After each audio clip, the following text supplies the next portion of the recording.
সজনে ফুলের বেসন বড়া রেসিপি। প্রথমে দিয়েছি বেসন, তারপর দিচ্ছি লবণ। দেখুন আপনি যতটা ঝাল খাবেন সেরকম পরিমাণ অনুযায়ী দেবেন। তারপরে দিলাম কালো জিরে, তারপর দিলাম পরিমাণ অনুযায়ী হলুদ, তারপর দিলাম নমক। সজনে ফুলটা আগে থাকতে আমি সেদ্ধ করে নিয়েছিলাম নুন হলুদ দিয়ে। আপনারা সেদ্ধ করে করবেন, খেতে ভালো লাগবে। এবার আমি সজনে ফুল দেব।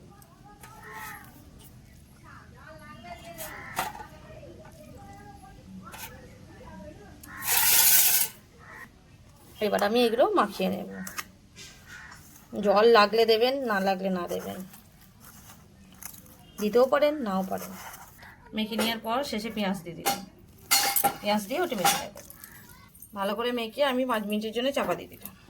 গ্যাসটা আমি জ্বালিয়ে নিলাম। এবার ভাজার জন্য তেল দিলাম। দেখুন এরমভাবে দেখে নেবেন তেল গরম হয়েছে কি। আমার তেলটা এখনো গরম হয়নি। তেল গরম হয়ে গেছে। এবার অল্প অল্প করে নিয়ে ছেড়ে দেবেন। এরকম করে দেবেন। গ্যাসটা কম করে দেবেন, নাহলে বড়াগুলো সব পুড়ে যাবে।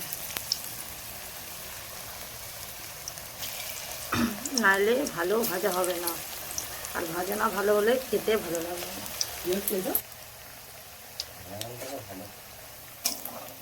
এবার আস্তে আস্তে এগুলো পাল্টে দিয়ে দেবেন।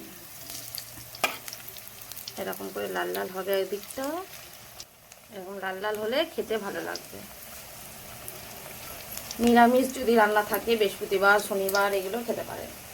এইগুলো আমরা পেঁয়াজ দিয়ে করেছি, আপনারা চাইলে পেঁয়াজ ছাড়াও করতে পারেন। এবার তুলে নিচ্ছি।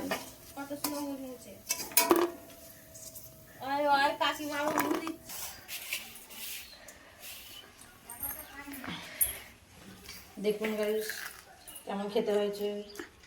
সুন্দর হয়েছে, হেভি হয়েছে একদম।